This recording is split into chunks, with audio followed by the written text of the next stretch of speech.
आज हम लोग ज्योग्राफी का इंट्रोडक्शन दे रहे हैं। समझें कि ज्योग्राफी है क्या, एक विज़न क्लियर करने की कोशिश करते हैं। और मेरा ये मानना है कि कोई भी विषय पढ़ते हो तो सिस्टमैटिक तरीके से पढ़ना चाहिए, ठीक है। चाहे इकोनॉमी पढ़ते हो, ज्योग्राफी है, पॉलिटी है, ये सब एक सिस्टम है। ज्योग्राफी जो हम पढ़ रहे हैं तो वहाँ भी क्या एक सिस्टम का अध्ययन किया गया है, लेकिन सामान्यतः तैयारी के क्रम में क्या करते हैं हम लोग, जैसे तैसे पढ़ लेते हैं। इससे एक ना गहरी समझ विकसित नहीं हो पाती है। आपको समझना ये है कि ज्योग्राफी सिस्टम कैसे है और ज्योग्राफी हम लोग क्यों पढ़ते हैं, ठीक है ना। जितने भी विषय में आप विज्ञान शब्द लिखा देखते हो ना, इसका मतलब है उसका अध्ययन वैज्ञानिक तरीके से किया गया है। और जब अध्ययन वैज्ञानिक तरीके से करके किसी पुस्तक को लिखा गया है, उसकी अवधारणाओं को, उसके नियमों को, उसको सिद्धांतों को अगर वैज्ञानिक तरीके से लिखा गया है तो उनका अध्ययन भी क्या करना चाहिए, वैज्ञानिक तरीके से करना चाहिए। तो केवल फैक्चुअल इन्फॉर्मेशन रट लेने से काम नहीं चलेगा, ठीक है। क्योंकि सिविल सर्विसेज की तैयारी में आप जब काम करते हो एक ऑफिसर के रूप में, तो आपको सिस्टम समझना पड़ेगा, तभी आप किसी भी घटनाओं के कारणों को समझ सकते हैं। तो आपको कारण को समझना है, फिर उस कारण से क्या क्या प्रभाव पड़ रहा है ये समझ पाओगे, और तभी उसका क्या समाधान होगा ये आप समाधान दे पाओगे। सामान्यतः एक अधिकारी को यही काम करना होता है कि समाज में अर्थव्यवस्था से जुड़ी हुई कोई समस्या है तो क्या कारण है, उस समस्या का क्या प्रभाव पड़ रहा है और इसका समाधान क्या होगा। उसी तरह से ज्योग्राफी पढ़ते क्यों हैं, उसकी क्या उपयोगिता है हमारे लिए, ये समझना ज़रूरी है। क्योंकि तभी आप ज्योग्राफी का लाभ उठा पाओगे और शासन प्रशासन में उसके महत्व से या उसके कह सकते हो कि जानकारी का लाभ उठा करके आप कोई समाधान दे पाओगे, ठीक है ना। देखो ज्योग्राफी को इंट्रोड्यूस कर देते हैं आज, धीरे धीरे करके देखो मैपिंग भी पढ़ेंगे हम लोग। जिस तरह से हर सब्जेक्ट का अपना बेसिक होता है, तो ज्योग्राफी का अपना बेसिक है। और ज्योग्राफी में सबसे ज़्यादा ज़रूरी जो चीज़ है वो मैपिंग है। अगर आप मैपिंग का अध्ययन ठीक से करते हो तो ज्योग्राफी में होने वाली कोई भी घटना जो होती है उसको समझ पाओगे ठीक तरीके से। तो पहले तो आज हम एक विज़न क्लियर करने की कोशिश करते हैं कि ज्योग्राफी है क्या चीज़, ठीक है।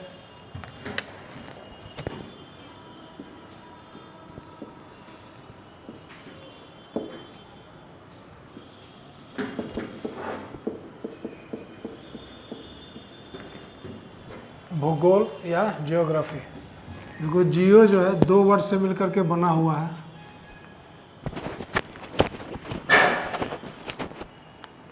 जियो प्लस ग्राफी, ग्राफी जो है वो ग्राफोस वर्ड से आया है। जियो का मतलब ये होता है अर्थ यानी पृथ्वी, और ग्राफो का या ग्राफी का सेंस है साइंटिफिक स्टडी से।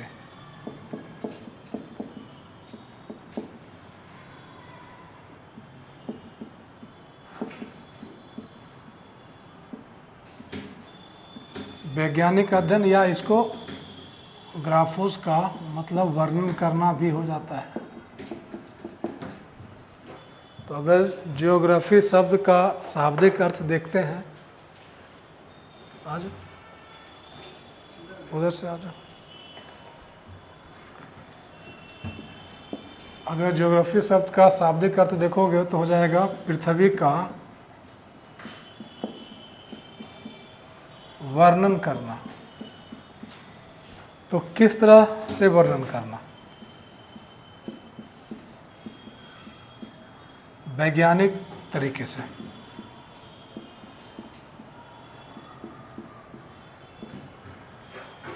या पृथ्वी का वैज्ञानिक अध्ययन जो है उसी को हम लोग भूगोल कह देते हैं।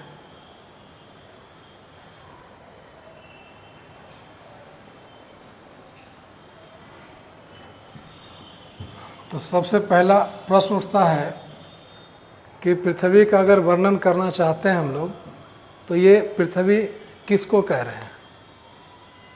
क्या पृथ्वी केवल जिस स्थल खंड की बात कर रहे हैं यही पृथ्वी है? जो ज़मीन आप आसपास देखते हैं, जो महाद्वीप हैं, द्वीप हैं, क्या यही पृथ्वी है या पृथ्वी कुछ और भी है? तो यहाँ पे बेसिकली पृथ्वी का मतलब होता है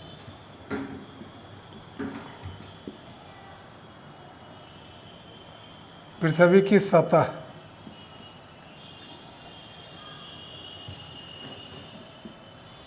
अर्थ सरफेस इसको बोलते हैं, पृथ्वी की सतह। दूसरा कह सकते हैं पृथ्वी का आंतरिक भाग।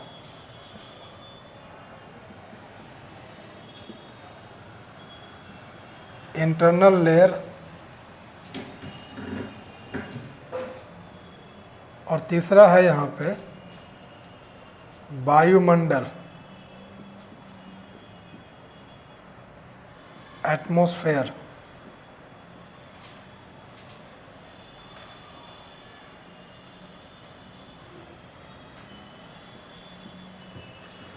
तो पृथ्वी का मतलब हुआ पृथ्वी की सतह, पृथ्वी का आंतरिक भाग और वायुमंडल। मतलब अगर आप पृथ्वी बोल रहे हैं तो इसका मतलब है कि आप वायुमंडल को भी शामिल कर रहे हैं।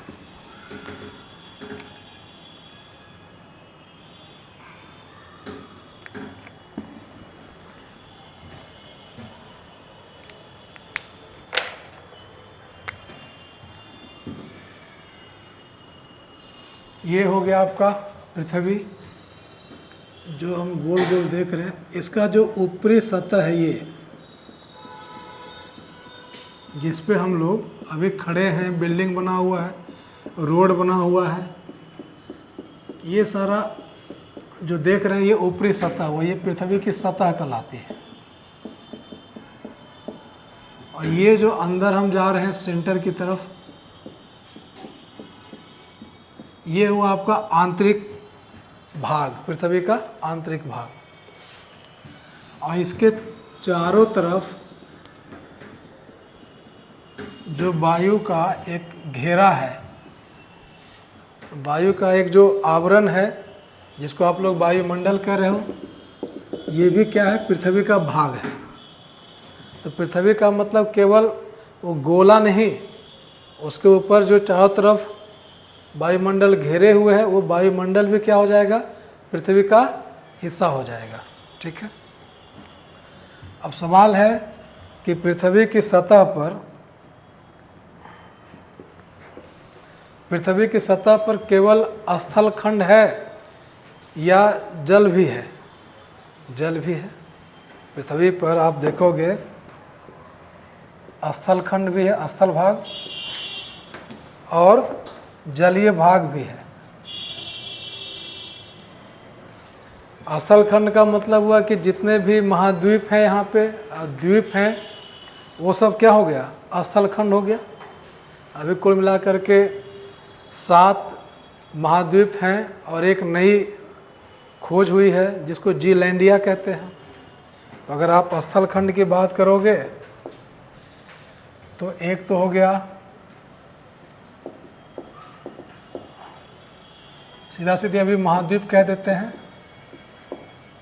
टोटल 8 महाद्वीप हैं और बहुत सारे जो द्वीप हैं वो सब क्या कहलाएंगे? स्थल खंड का हिस्सा होंगे। अभी 8वां जो नया महाद्वीप खोजा गया है वो न्यूजीलैंड के आसपास है, जिसको क्या नाम दिया गया है? जीलैंडिया नाम दिया गया है। ये समुंदर के नीचे है, अंदर डूबा हुआ है, लेकिन उसकी जो विशेषता है एक महाद्वीप के जैसी है। ठीक है। तो 7 महाद्वीप तो हम लोग देख ही रहे हैं मैप में, 8वां नहीं दिखेगा, अभी नया नया खोज हुआ है ना। तो पृथ्वी का मतलब वो पृथ्वी की सतह पृथ्वी का आंतरिक भाग और वायुमंडल। और पृथ्वी की सतह में भी स्थल खंड और जलीय भाग। जलीय भाग का मतलब हो गया जितने भी महासागर हैं और जो भी सागर हैं, ये सब किसका हिस्सा है? जलीय भाग का हिस्सा हो जाएंगे। अगर आपसे अब कोई बोले पृथ्वी, उसका मतलब इतना बात बोलना पड़ेगा आपको, ठीक है ना।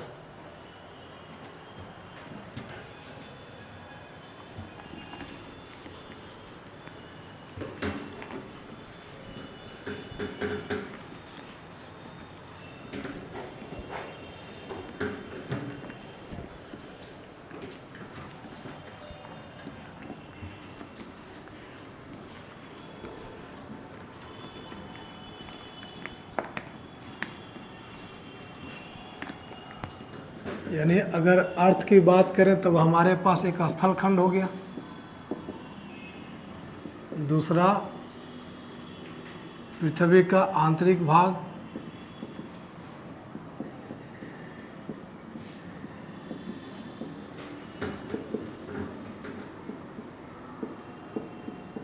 और वायुमंडल, एटमॉस्फेयर।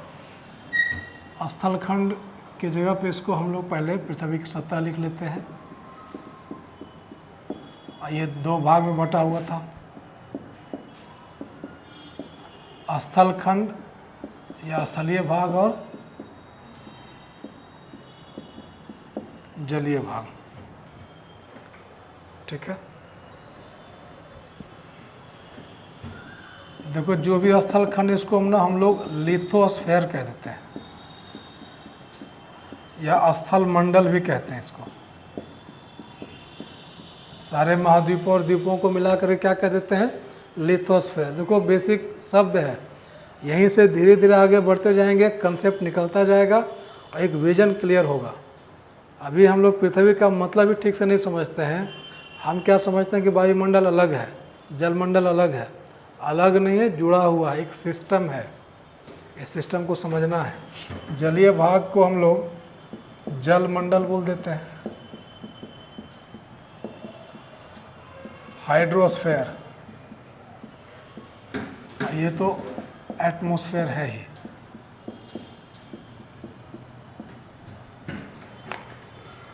देखो ज्योग्राफी में हम लोग ना, ये जो पृथ्वी का आंतरिक संरचना है, इसका अध्ययन हम लोग ज्योग्राफी के अंतर्गत नहीं करते हैं।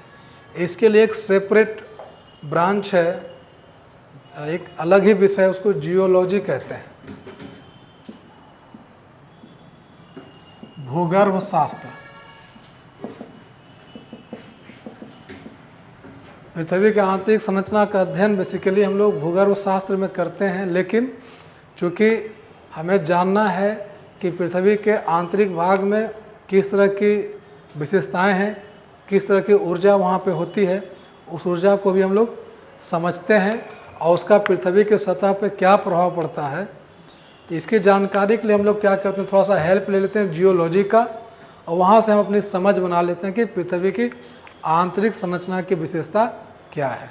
इसको ज्योग्राफी के अंतर्गत अध्ययन नहीं किया जा सकता पृथ्वी के आंतरिक भाग का। कहाँ करते हैं? जियोलॉजी नामक एक अलग ही विषय है, ठीक है ना। स्थल खंड यानी कि जितने भी महाद्वीप वगैरह हैं, तो इसका अध्ययन हम लोग करते हैं वैज्ञानिक तरीके से, ठीक है। और इसका अध्ययन हम लोग जिस विषय में करते हैं उसको हम लोग कहते हैं जियोमॉर्फोलॉजी। एक ब्रांच है ज्योग्राफी का, जियोमॉर्फोलॉजी,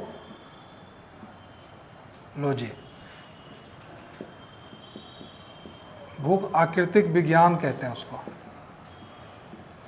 एक्चुअली क्या है कि जियोमॉर्फोलॉजी में हम लोग इस बात का अध्ययन करते हैं कि स्थल खंड कैसे बना है, स्थल खंड में ये महाद्वीपों की उत्पत्ति कैसे हुई है, यहाँ जो पर्वत बने हुए हैं, जो पठार बने हुए हैं, जो मैदान बने हुए हैं, जो घाटियाँ बनी हैं, भूकंप आते हैं, ज्वालामुखी आता है, ये सब कैसे आते हैं, क्या कारण है, उन सब को हम लोग समझते हैं। पूरे पृथ्वी की सतह पे अलग अलग जगह देखेंगे मोड़दार पर्वत बने हुए हैं, तो हम जानने की कोशिश करते हैं कि मोड़दार पर्वत की उत्पत्ति कैसे हुई है। तो इसका इन सब चीज़ों का अध्ययन कहाँ करते हैं हम लोग? भू-आकृतिक विज्ञान यानी कि जियोमॉर्फोलॉजी में करते हैं। जल मंडल में हम लोग अध्ययन करते हैं तो इसको हम लोग कह देते हैं ओशियनोग्राफी, एक ब्रांच है ज्योग्राफी का। ओशियनोग्राफी यानी समुद्र विज्ञान। देखो ये समझना कि किसका अध्ययन कहाँ करते हैं। तो जब हम लोग जल मंडल, इसका मतलब महासागर में यानी कि महासागर का अध्ययन करते हैं। महासागर में किस तरह की घटनाएं होती है, महासागर में कोई संसाधन है क्या, जलधाराओं की उत्पत्ति कैसे होती है, ज्वार भाटा की उत्पत्ति कैसे होती है, वहीं पे प्रवाल भित्ति है, उस सब का भी अध्ययन करते हैं। जल जो जलीय भाग है अर्थात जो महासागर है, महासागर के नीचे की सतह कैसी है, इसका भी अध्ययन हम लोग कहाँ करते हैं? जल मंडल के अंतर्गत यानी कि ओशियनोग्राफी में करते हैं। और एटमॉस्फेयर में हम लोग इसका जो अध्ययन करते हैं, एक ब्रांच है, उसको कहते हैं क्लाइमेटोलॉजी यानी जलवायु विज्ञान।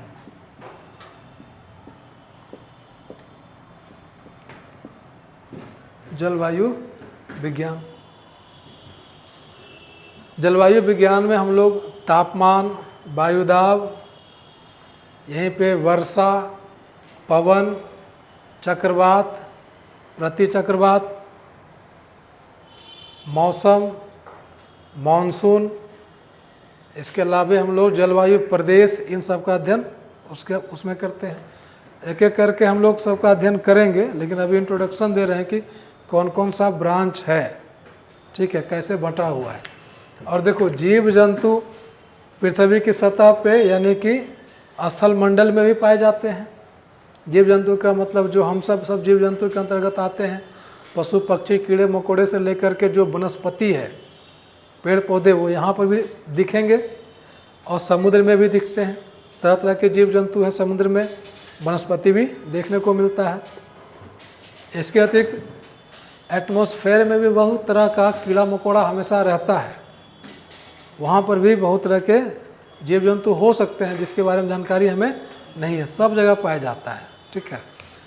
तो ये जो सब हम देख रहे हैं, चाहे स्थल मंडल है, जल मंडल है और जो वायुमंडल है, क्या सब अलग अलग है या सब एक दूसरे से जुड़े हुए हैं? जुड़े हुए एक सिस्टम बनाते हैं, ठीक है। तो उस सिस्टम को हमें समझने की ज़रूरत है। वर्षा होती है तो वर्षा कैसे होती है, इसका एक मैकेनिज़्म है। जैसे अर्थव्यवस्था में आर्थिक क्रियाओं का एक मैकेनिज़्म होता है, उसी तरह से ज्योग्राफी में भी क्या है, जो भी घटनाएं होती है उसका एक मैकेनिज़्म है। ऐसा नहीं कभी मानसून का समय आ गया तो मानसून अपने आप हो जा रहा है, उसका कोई सिस्टम नहीं, उसका भी एक सिस्टम, एक पैटर्न है, उसी को समझना है। तो देखो ज्योग्राफी में क्या है ना कि एक सिस्टम समझो, कोई भी सिस्टम की एक अपनी विशेषता होती है। तो जैसे अभी हम लोग एक स्थल मंडल देख रहे हैं, एक हम लोग वायुमंडल देख रहे हैं, और फिर हम लोग जल मंडल देख रहे हैं। ये सब ना आपस में कनेक्टेड है, एक दूसरे से क्या है, जुड़ा हुआ है, एक दूसरे को प्रभावित कर रहा है, ठीक है। और स्थल मंडल में भी जीव जंतु, वायुमंडल में भी और जल मंडल में भी। तो मान के चलो इसको हम लोग एक कॉमन समझ लेते हैं कि तीनों जगह जिन क्षेत्रों में जीव जंतु पाए जा रहे हैं उसको हम लोग बायोस्फीयर कह देते हैं, जैव मंडल कह देते हैं। तो इसका अध्ययन हम लोग बायो ज्योग्राफी में करते हैं।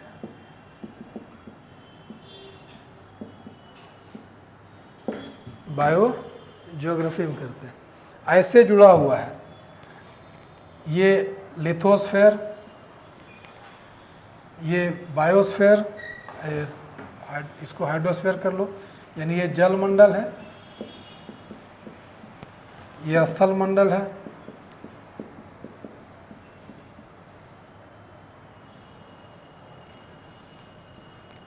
ये वायुमंडल है, और तीनों में जहाँ जहाँ जीव जंतु हैं उसको हम लोग जैव मंडल कह देते हैं। तो ये एक सिस्टम है, ये सभी एक दूसरे को क्या करते हैं, प्रभावित करते हैं। कैसे प्रभावित करते हैं ये जानना जरूरी है। इसलिए ज्योग्राफी में क्या होता है कि कहा तो जाता है कि हम लोग पृथ्वी का अध्ययन करते हैं या पृथ्वी का वर्णन करते हैं। वास्तव में हम लोग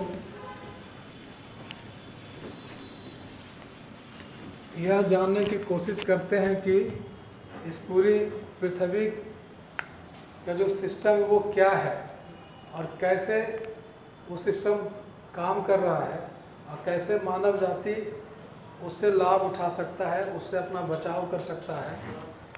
देखो, पृथ्वी का अगर अध्ययन करते हो आपको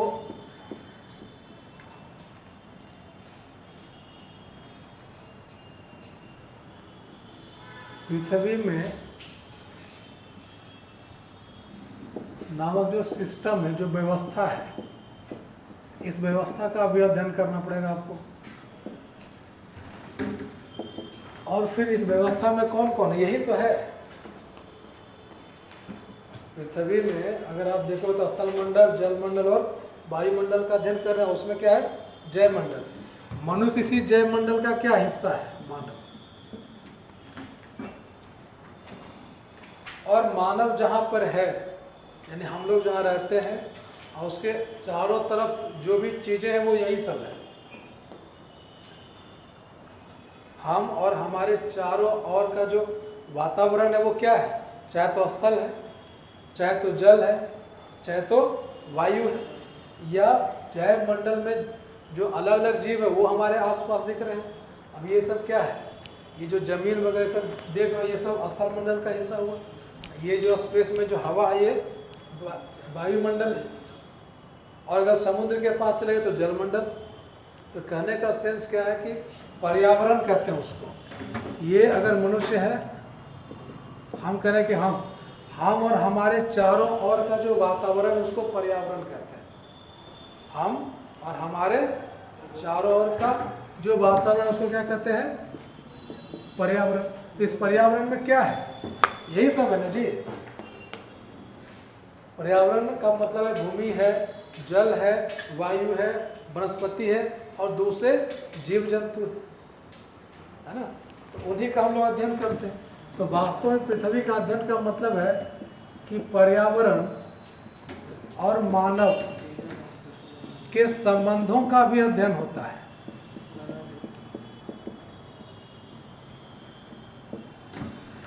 कि मानव क्या है, कि देखो मानव बहुत खतरनाक प्राणी है क्योंकि इसके पास दिमाग है, इसके पास क्षमता है। ये क्या करता है कि अपने आसपास के वातावरण को बदल देता है। क्या दिक्कत हो रही है, मैंने कहा पृथ्वी नामक व्यवस्था का अध्ययन करते हैं। तो पृथ्वी नामक व्यवस्था का अध्ययन का मतलब जलमंडल, वायुमंडल, स्थलमंडल, वायुमंडल, जलमंडल और जैवमंडल का अध्ययन, इनके अंतर संबंधों का अध्ययन करते हैं। देखो आप एक चीज समझो, इस सब को घेर दो ऐसे करके, स्थलमंडल, वायुमंडल और जलमंडल को घेर देते हैं। तो ये जो बच रहा बाहर वो स्पेस समझ लो। स्पेस में है सूरज, ये भी क्या इस सिस्टम का हिस्सा हो गया। क्योंकि यहाँ से क्या होता है ना, सनलाइट आता है। जो सनलाइट आ रहा है उसको इंसोलेशन कहते हैं हम लोग। सूर्यातप दिन भर होता है ना, सूर्य की किरणें आती है, उसी को सूर्यातप कहते हैं। ये आता है, जब आता है तो यहाँ के सिस्टम पे प्रभाव डालता है। क्योंकि ये जो स्थल मंडल, वायुमंडल और जल मंडल है, उसके ऊर्जा का अल्टीमेट सोर्स क्या है, सूरज से आने वाली जो प्रकाश है, वही एनर्जी मेन आता है और इस सिस्टम को क्या करता है, रेगुलेट कर देता है। अगर मान लो कि सूरज से ये इंसोलेशन, सूर्यातप नहीं आएगा तो जो वनस्पति बढ़ रहे हैं वो बढ़ेगा, पेड़ पौधों का जो विकास होता है किसके कारण होता है? धूप के कारण। अगर धूप नहीं आएगा तो लगता है कि कोई पेड़ पौधा उग पाएगा नहीं, क्योंकि तापमान जरूरी है। सूरज की किरणें खत्म हो जाए तो जीवन का अंत हो जाएगा। यहाँ से सूर्य से जो ऊर्जा आती है पृथ्वी पर, अगर वो नहीं आएगा तो पृथ्वी पर जीवन का अंत हो जाएगा, नहीं होगा। ये जितना अभी वर्षा हो रही है, तूफान आ रहा है, ठंडा है, गर्मी, ये सब घटनाएं क्यों हो रही है? इसकी वजह से सूरज की किरणें आती है और फिर चली जाती है, सूरज के पास नहीं जाती है। इस एटमॉस्फेयर के ऊपर बाहरी जो अंतरिक्ष है वहाँ गायब हो जाती है। अब नहीं, जब इसलिए कहा जाता है जितना आया उतना नहीं जाएगा तो क्या होगा? गड़बड़ी हो जाता है। बजट का था, उसमें बजट हम लोग आगे पढ़ेंगे कि अगर 100 कैलोरी अगर हीट आता है और उतना चला जाएगा तो पृथ्वी पर क्या होगा? संतुलन बना रहता है। अभी हम लोग देख रहे हैं, एक समस्या पड़ रही है ग्लोबल वार्मिंग का, कि धीरे धीरे पृथ्वी की सतह का तापमान बढ़ रहा है और धीरे धीरे क्लाइमेट चेंज हो रहा है, और सारा जो पैटर्न है एग्रीकल्चर का पैटर्न चेंज हो रहा है, पेड़ पौधों का विकास का पैटर्न चेंज हो रहा है, जो जलधाराएं उसका पैटर्न चेंज हो रहा है, वर्षा का पैटर्न चेंज हो रहा ना भाई। बहुत सारे जीव जंतु जो पहले जिंदा थे अब नहीं रह पा रहे हैं, मर रहे हैं। अभी कुछ दिन पहले युगांडा में ढेर सारा हाथी मर गया, समझ रहे हो ना। अभी वज्रपात हो रहा है, तो वज्रपात क्यों होता है? कहीं न कहीं सूर्य से आने वाली किरणों का योगदान है। वर्षा के समय होता है ना ऐसा जी। तो वास्तव में देखो कुछ नहीं है कि ऊर्जा का एक दूसरे के पास स्थानांतरण होता रहता है। तो इसी सिस्टम को समझना पड़ेगा कि ये सूर्य से जब एनर्जी आती है तो कैसे बढ़ती है, और उससे पृथ्वी के अलग अलग ये जो जलमंडल, स्थलमंडल, वायुमंडल पे क्या प्रभाव पड़ता है, ये आपको समझना पड़ेगा। समझ पा रहे हैं? और मैंने कहा कि मानव जो है वो एक ऐसा जैविक घटक है पृथ्वी का जो क्या करता है? पृथ्वी में बदलाव ले आता है। और ध्यान रखना बेटा इसको।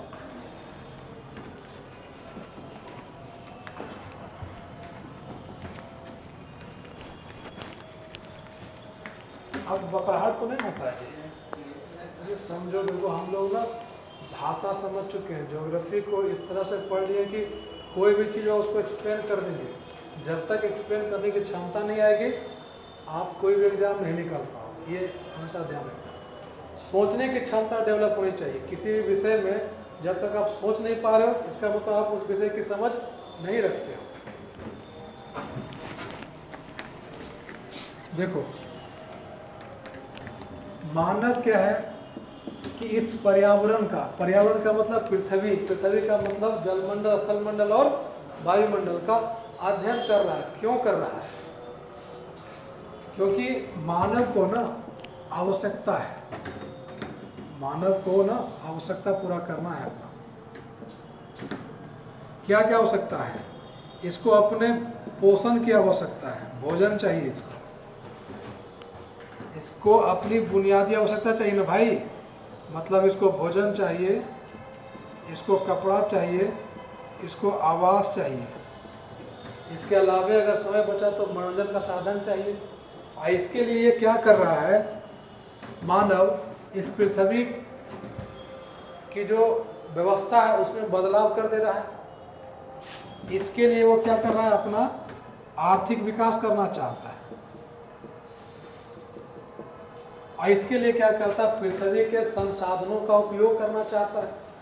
तो जैसे पृथ्वी का अध्ययन करते हैं तो यह अध्ययन करना पड़ेगा ना कि आखिर में पृथ्वी पे किस तरह के संसाधन हैं और कहाँ कहाँ पर हैं, इसे अध्ययन कर रहे हैं। दूसरा, जैसे ही पृथ्वी में कुछ बदलाव करता है या जो भी संतुलन बना हुआ है, सूर्य और पृथ्वी के मध्य एक संतुलन बना हुआ है, उस संतुलन में गड़बड़ी आती है या पृथ्वी के अंदर जो एनर्जी है उसकी वजह से भी क्या होता है? पृथ्वी की सतह पे बदलाव आते रहते हैं।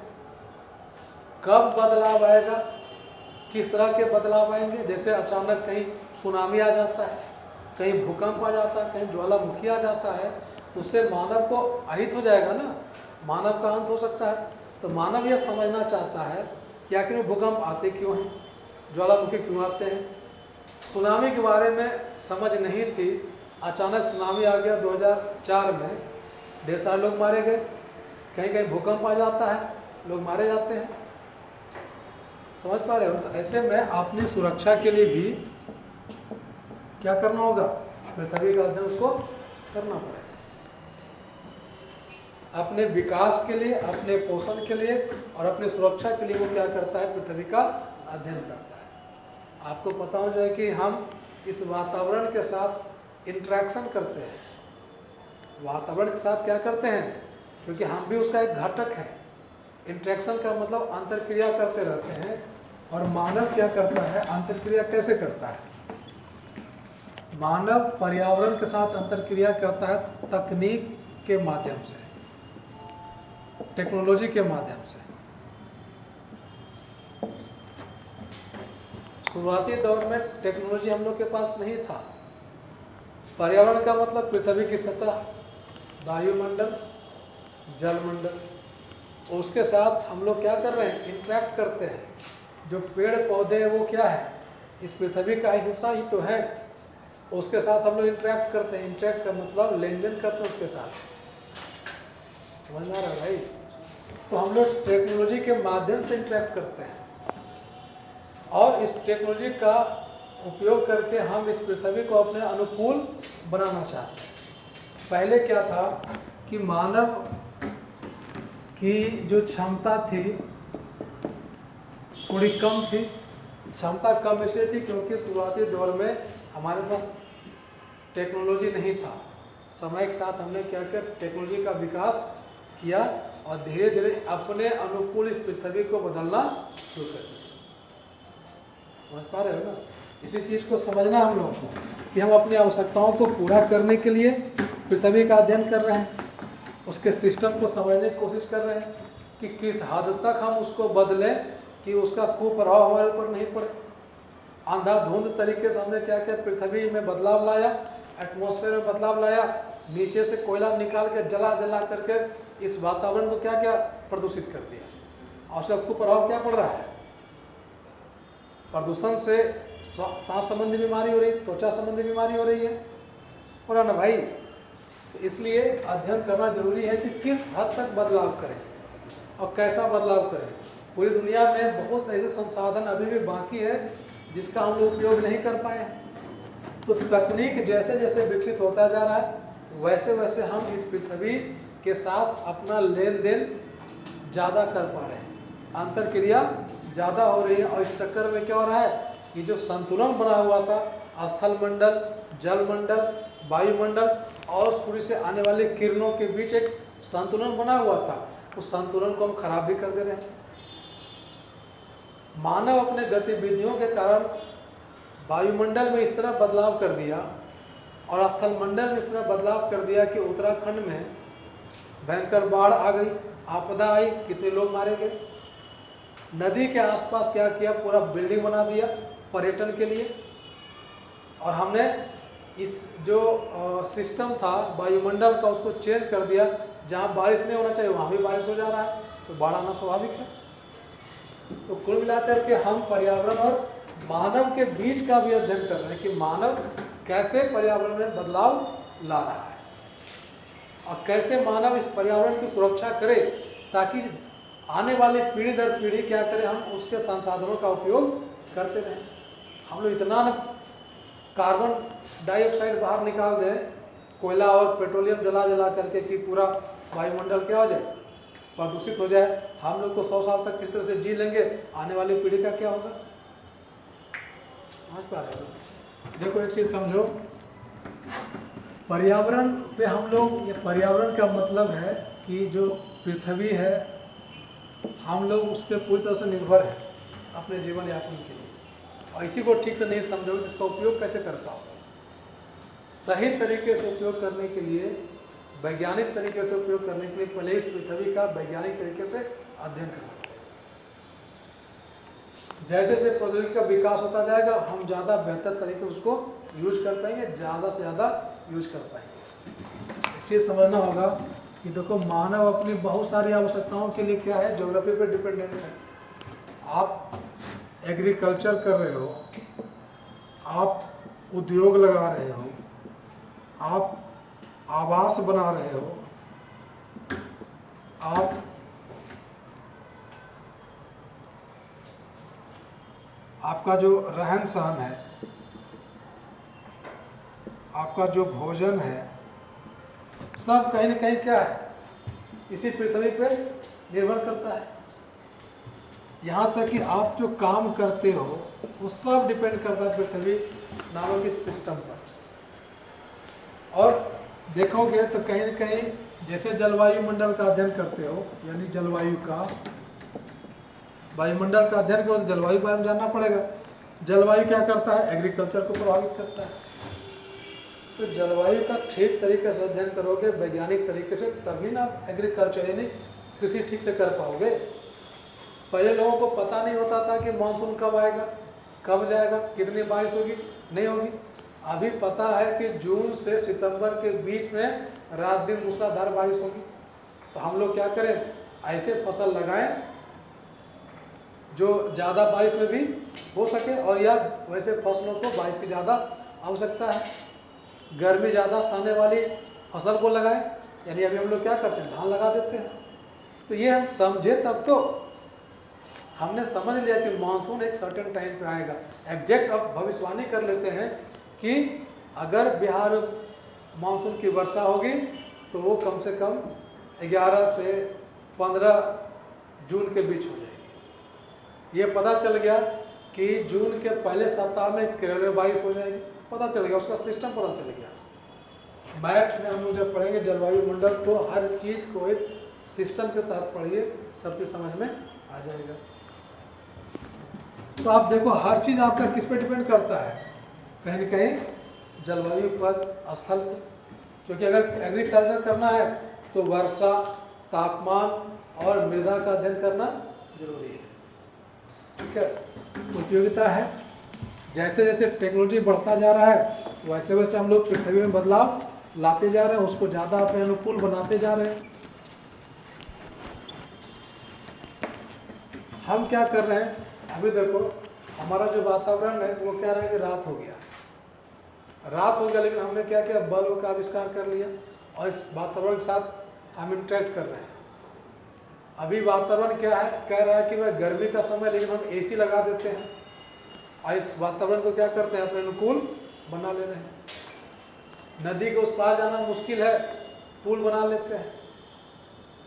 हम क्या करें, तकनीक का उपयोग करके इस पृथ्वी को परिवर्तित करते जा रहे हैं। आज हम देख रहे हैं पृथ्वी में बदलाव, लेकिन शुरुआती दौर में जब एकदम नए नए लोग आए होंगे, जन्म लिए होंगे, मानव का विकास हुआ, उस समय पृथ्वी में ऐसा बदलाव नहीं था। आज तो शहर है, आज रेलगाड़ी है, स्टेशन है, बस स्टैंड है, दुकान है, बाजार है, बहुत सारी चीज़ें। शुरुआत में होगा ऐसा? नहीं होगा। तो उसको हम लोग कहते थे प्राकृतिक दृश्य भूमि। जो प्रकृति प्रदत्त थी, जैसी थी वैसी मानव धीरे उसमें क्या किया, परिवर्तन कर दिया। तो इसको हम नेचुरल लैंडस्केप कहते हैं। मतलब मानव हस्तक्षेप रहित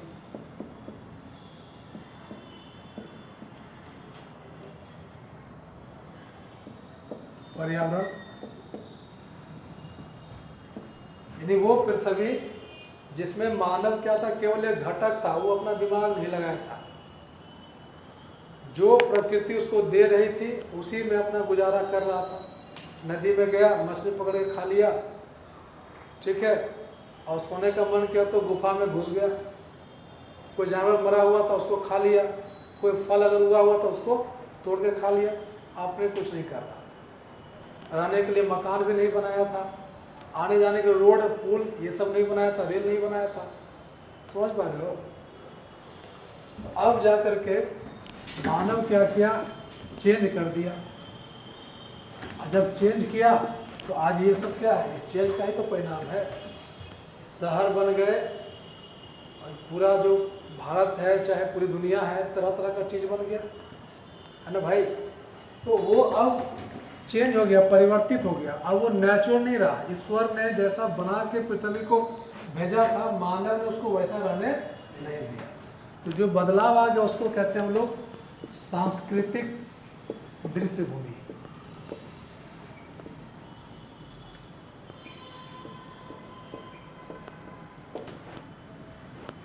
कल्चरल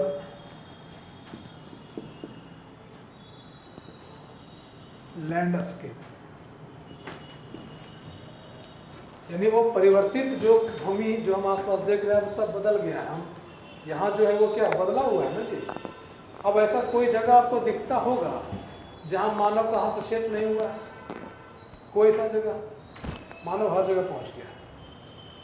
वातावरण में मतलब वायुमंडल में ऊपर क्या है, स्पेस में अंतरिक्ष यान घूम रहा है, तो मानव का हस्तक्षेप हो गया ना जी। हर जगह मानव है। समुद्र में जाओगे पनडुब्बी लेके बैठा हुआ है, क्या करेगा? स्थल खंड को तो एकदम नेस्तनाबूद कर दिया, जहां मन वहां जो मन सो बना दे रहा है। आई सबसे आगे कौन है? चाइना वाला। कहाँ कहाँ पता नहीं क्या बनाएगा। अब तो मंगल उंगल पे जाके हम लोग हेर फेर कर दे रहे हैं। तो कुल मिला करके जब हम मानव के हस्तक्षेप रहित पर्यावरण का यानी पृथ्वी का अध्ययन करते हैं तो उसको भौतिक भूगोल कहते हैं। भूगोल कैसे कैसे बटा वो बता रहे हैं, विजन क्लियर कर रहे हैं। भौतिक भूगोल,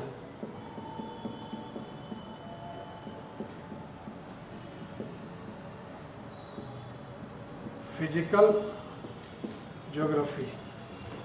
और जब बदलाव करके हमने क्या किया, चेंज कर दिया पूरी तरह से, उसका जब हम अध्ययन करते हैं तो उसको कहते हैं मानव भूगोल।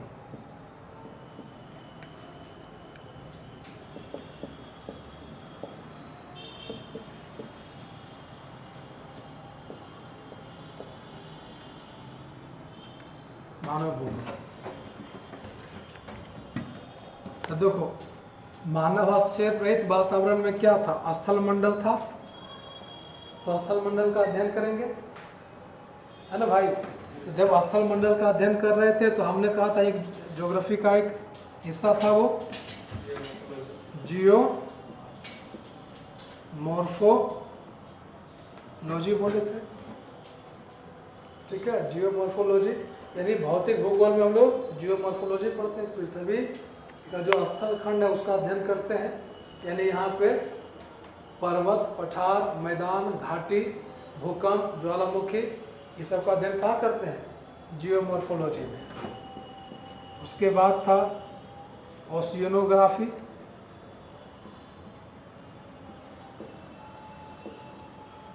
समुद्र विज्ञान।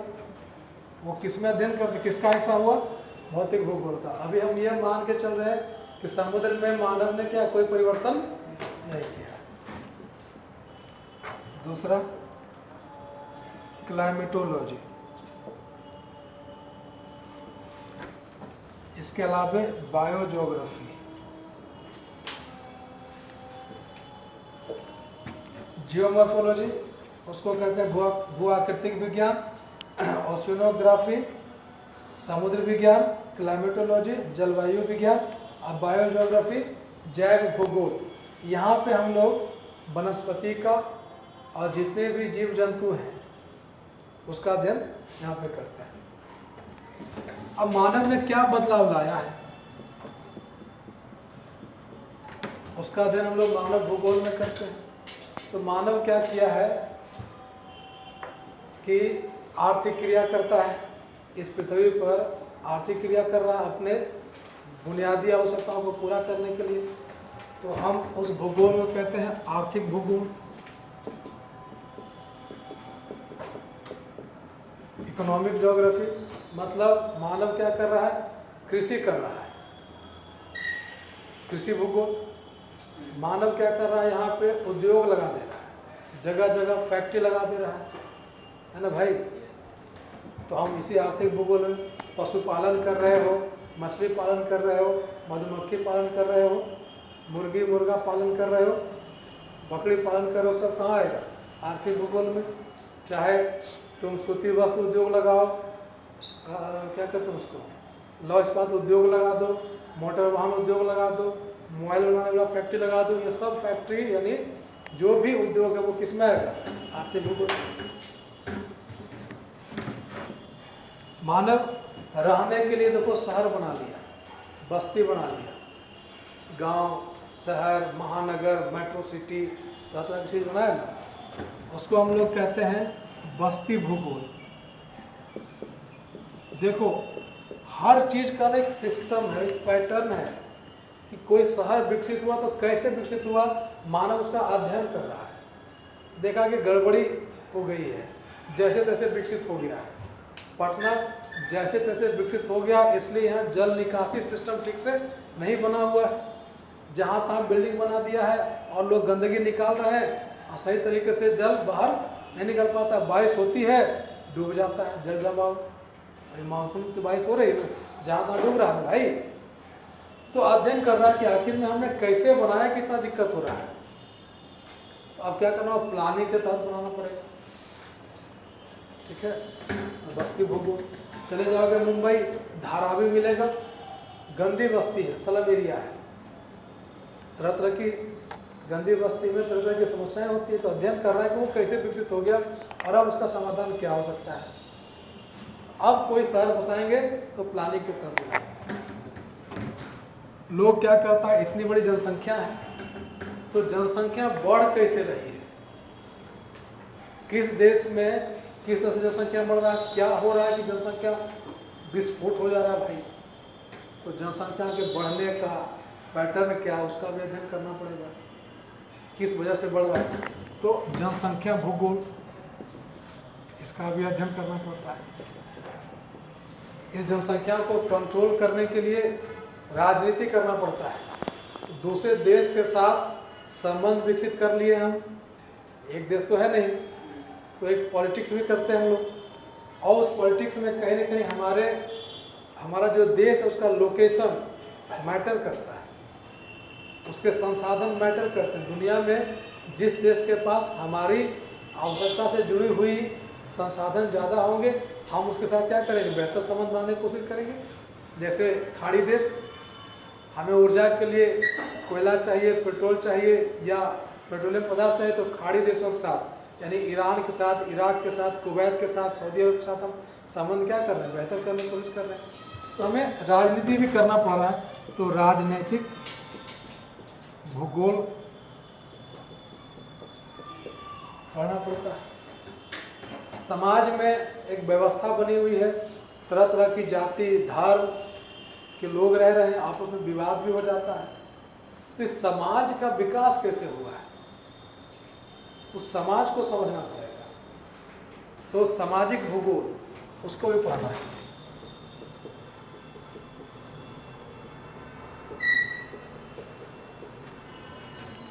ये पूरे ज्योग्राफी को अगर देखोगे, कहेगा कि ज्योग्राफी बटा हुआ है, तो मूलतः कहेंगे भौतिक भूगोल और मानव भूगोल।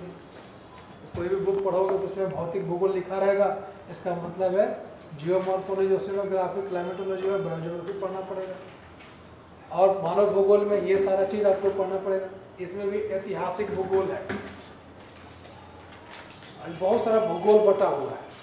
बस समझना कि मानव का अध्ययन कर रहे हैं और मानव और पर्यावरण के अध्ययन से जुड़ा हुआ है। उसने प्राकृतिक दृश्यभूमि में क्या बदलाव लाया, वो हम लोग पढ़ेंगे। परिवहन है तो परिवहन भूगोल हो जाएगा। रोड के बारे में, बंदरगाह के बारे में, रेल के बारे में, सब के बारे में ही पढ़ते हैं, समझ में आ रहा, परिवहन भूगोल हो जाएगा। ठीक है, देखो पृथ्वी ना हमारे रहन सहन, खान पान, यहाँ तक कि हमारी जो शारीरिक संरचना है, जो आदतें हैं, वो सब डिसाइड करता है भूगोल। समझ रहे हो? देखो हमने तो बता दिया कि हमारा खान पान, रहन सहन सब डिपेंड करता है। यहाँ पे हम लोग क्या करते हैं, चावल खाते हैं ज़्यादा, क्योंकि यहाँ चावल ज़्यादा होता है। तो यहाँ की मिट्टी ही ऐसी है जिसमें कि चावल हो सकता है। पंजाब चले जाओगे, वहाँ की मिट्टी चावल के लिए नहीं है। अगर तुम अमेरिका चले जाओगे तो अमेरिका में चावल की खेती कम और गेहूं की खेती ज़्यादा होती है। अर्जेंटीना चले जाओगे तो वहाँ पंपास का जो इलाका है वहाँ पे गेहूं की खेती ज़्यादा होती है, क्योंकि वहाँ का जो जलवायु है, वहाँ की जो मिट्टी है वो गेहूं की खेती के लिए ज़्यादा अनुकूल है। ऑस्ट्रेलिया चले जाओगे, ऑस्ट्रेलिया का जो डाउन्स का इलाका है वहाँ गेहूं की खेती ज़्यादा होती है। तो अब जो जैसा खाएगा वैसा हो जाएगा। हमारे शारीरिक संरचना फिजिक पे देखो, हमारा जो शारीरिक संरचना है ये कहीं न कहीं एक तो हमारे ज्योग्राफी से डिसाइड होता है, भूगोल से। ध्यान रखो, अगर कोई पहाड़ी इलाका में कोई व्यक्ति रहेगा तो पहाड़ पे चढ़ेगा उतरेगा, पहाड़ चढ़ेगा उतरेगा तो पूरा मजबूत हो जाएगा।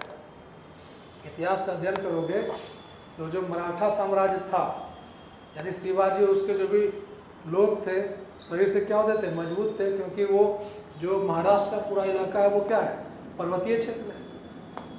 तो उसकी शारीरिक संरचना पे किसका प्रभाव पड़ा, ज्योग्राफी का पड़ा ना जी। दो तीन चीज है, एक तो जीन का भी प्रभाव पड़ता है, जीन का। तो शारीरिक संरचना को ही अगर देखोगे तो आगे चल करके ना हम लोग प्रजाति की बात करते हैं ना, जो अलग अलग नस्ल होता है ना, आप लोग नस्ल पढ़े हो ना, कौन कौन सा नस्ल होता है। मूलतः जो है एक तो होता है कॉकेसाइड जो मूल प्रजाति है, इसके बाद है निग्रोइड और ऑस्ट्रेलॉइड होता है ना। ये अलग अलग प्रजाति क्यों कर रहे हैं। निग्रोइड मतलब जितने भी काले काले भुजंग टाइप के लोग अफ्रीका वाले वो निग्रो हैं सारे। तो उसकी शारीरिक संरचना वैसी कैसे हो गई, वो काला उतना कैसे हो गया, लेकिन इतना मजबूत शरीर का कैसे होता। उसका बाल एकदम घुंघराला और छोटा छोटा होता है। अरे क्रिस गेल को देख लो, ब्रावो को देख लो, और कोई है भाई, सामी है, और हाँ पोलार्ड है, कितना बड़ा बड़ा है सब। तो ये सब निग्रोइड है। और सारे जो अंग्रेज है वो क्या है, कॉकोसाइड है। गोरा गोरा होगा, लंबा होगा, नाक एकदम खड़ा होगा, और बाल उसका सीधा होगा, सुनहरा होगा, और आँख सबका भूरा होता है। अलग संरचना बन गया शरीर का पूरा। इसके अलावा ऑस्ट्रेलॉइड जितना चाइनीज टाइप का लोग है वो सब क्या है, सॉरी इसको मंगोलाइड कहते हैं।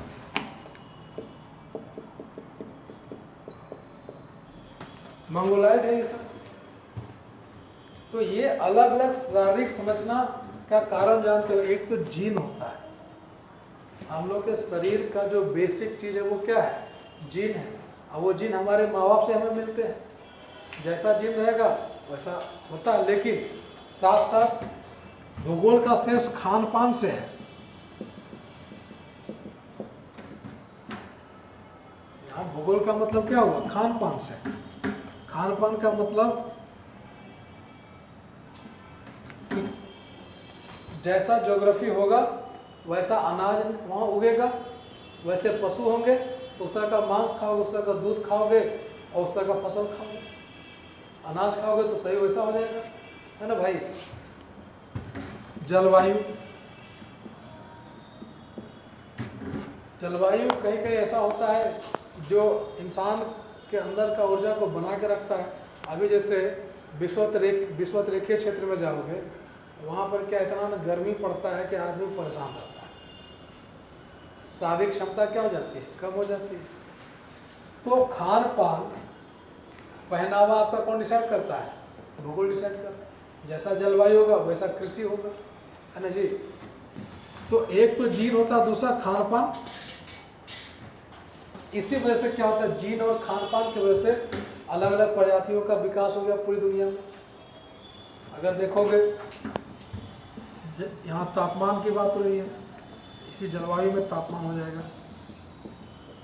निग्रो काले क्यों होते हैं? क्योंकि बेसिकली उसका विकास ऐसे क्षेत्र में हुआ है जहाँ पे सूर्य की किरणें क्या होती है, लंबवत पड़ती है। इस वजह से ज़्यादा अगर सूर्य की किरणें पड़ेगी तो आपके बॉडी का जो त्वचा है वहाँ पे मिलेनिन नामक एक रंगक होता है या वर्णक होता है जिसको पिगमेंट कहते हैं।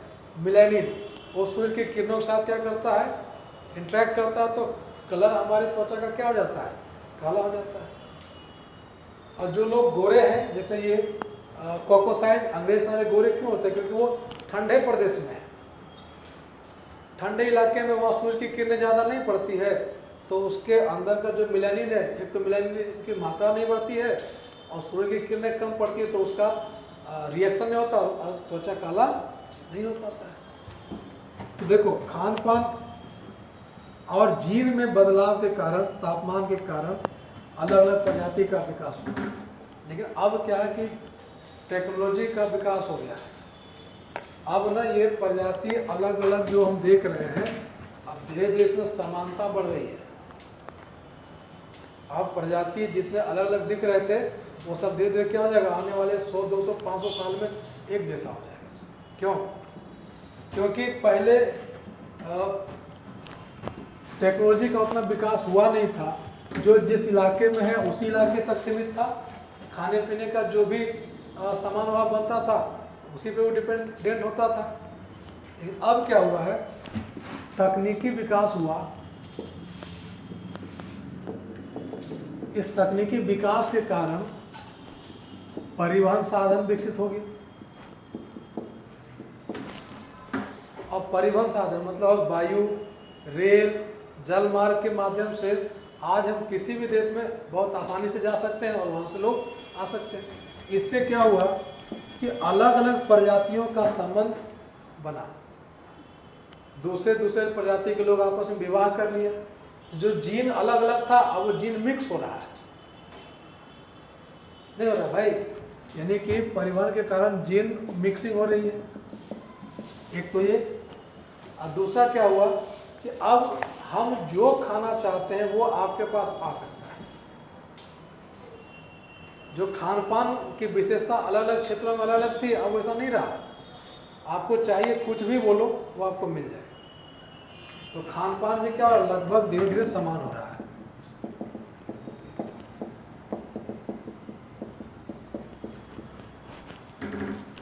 शादी विवाह के कारण जीन मिक्स हो रहा है और खान पान में भी धीरे धीरे समानता बढ़ रही है।